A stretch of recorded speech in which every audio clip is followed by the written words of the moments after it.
When I designed this picnic table, which is a lot more like a dining room table than a picnic table, one of the things I wanted to do was make sure that when it was complete, it was comfortable for a number of people to seat at. So I had to do some research and some experimentation to get guidelines on how big a table should be so that it's comfortable. So here's some of the stuff that I learned. With the length of the table, what we want to do is allow about 23 inches of space for every one person. So this is an 8-foot long table. We can comfortably seat 4 people side by side down the length of the table. The other thing we want to do is allow enough real estate this way so that when I have a place setting here and a place setting there, there's still room in the middle for my plate full of sweet corn. As a general rule, somewhere around 36 to 40 inches is good for that. Less than 36 and you start to get to where there's a plate and there's no room for stuff in the middle. Now, oddly enough, you might think, well, if 40 is good, 48 is going to be better, and it's not the case, because what happens is the table starts to get so big that people aren't really going to be comfortable. It loses some of the intimacy that you want when people are sitting around a table. So again, 36 to 40 inches across the width. Table height, that's pretty standard. Dining room tables like this, generally about 30 inches tall.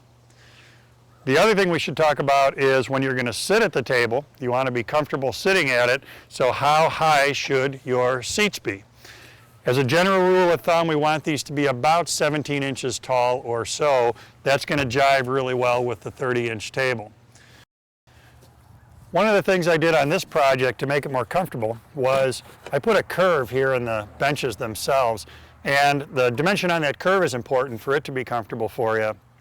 What I did is I cut the bench ends to 17 inches, that's the number we just talked about.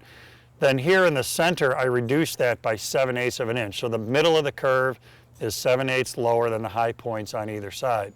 More than that, and it gets to where this curves up so much that your legs kind of hang up on the back of this and it's not very comfortable.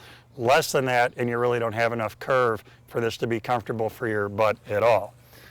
The other dimension we should talk about is if you want people to sit at the end of the table, you have to allow enough overhang that they can be comfortable doing so.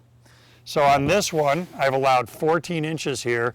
That's plenty of knee space for people to get under there without bumping into the superstructure of the table itself. So start out with those guidelines when you're designing a table, and you'll know that you'll have something that a number of people can very comfortably sit at, and the dimensions are going to work so that everybody enjoys their time spent at your table.